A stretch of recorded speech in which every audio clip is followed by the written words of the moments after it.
God creates the heaven and earth and the fall of man. In the beginning God created the heavens and the earth. The earth was shapeless and empty and the Spirit of God hovered over the waters. God said, "Let there be light." God called the light day and the darkness was called night. All this happened on the first day of creation. On the second day of creation, God created the sky and the clouds that were separated from the water underneath. God saw that his work was good. On the third day God ordered the dry land to appear and the waters were gathered into seas. Then God said, "Let the earth burst out with every sort of grass and seed-bearing plant, and fruit trees with seeds inside the fruit." Everything God said took place. All kinds of grass, plants and trees grew with their own seeds to grow more. God saw all the plants growing and declared it was good. On the fourth day of creation, God set the sun, moon and stars in place.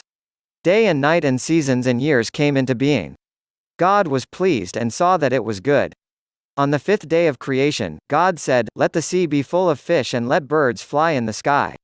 God blessed them and told them to give birth to their young and increase in numbers. Once again, God saw that what he had created was good. On the sixth day of creation, God said, "Let the land have many species of living creatures." God created cattle and reptiles and wildlife of every kind.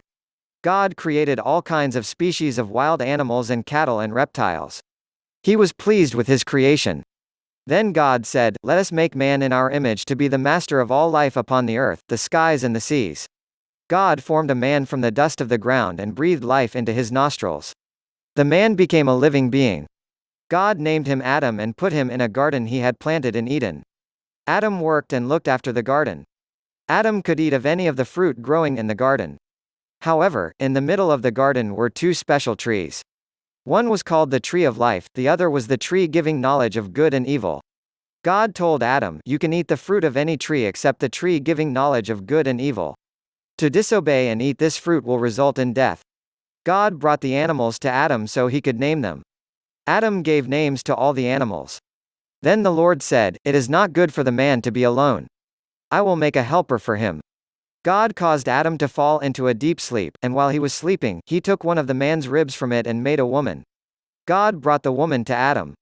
Adam said, "She is part of my own bone and flesh. Her name is woman because she was taken out of a man." This explains why a man leaves his father and mother and is joined to his wife in such a way that the two become one. Now, although the man and his wife were both naked, neither of them was embarrassed or ashamed. God looked over all that he had made, and it was good. This ended the sixth day. On the seventh day God rested.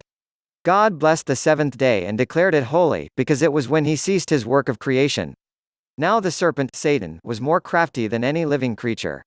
He said to the woman, "Did God really say, 'You must not eat from any tree in the garden'?" The woman replied, "We may eat fruit from the trees in the garden, but God told us not to eat fruit from the tree of the knowledge of good and evil, or touch it, or we will die." "You will not die," the serpent said to the woman. "For God knows that when you eat from it your eyes will be opened, and you will be like God, knowing good and evil."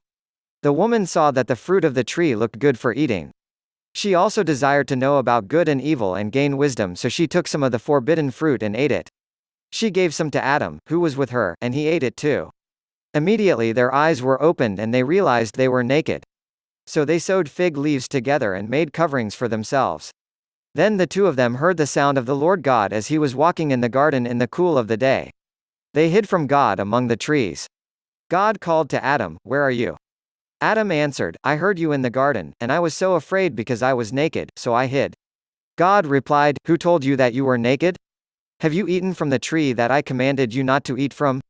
Adam answered, "The woman you put here with me gave me some fruit from the tree, and I ate it."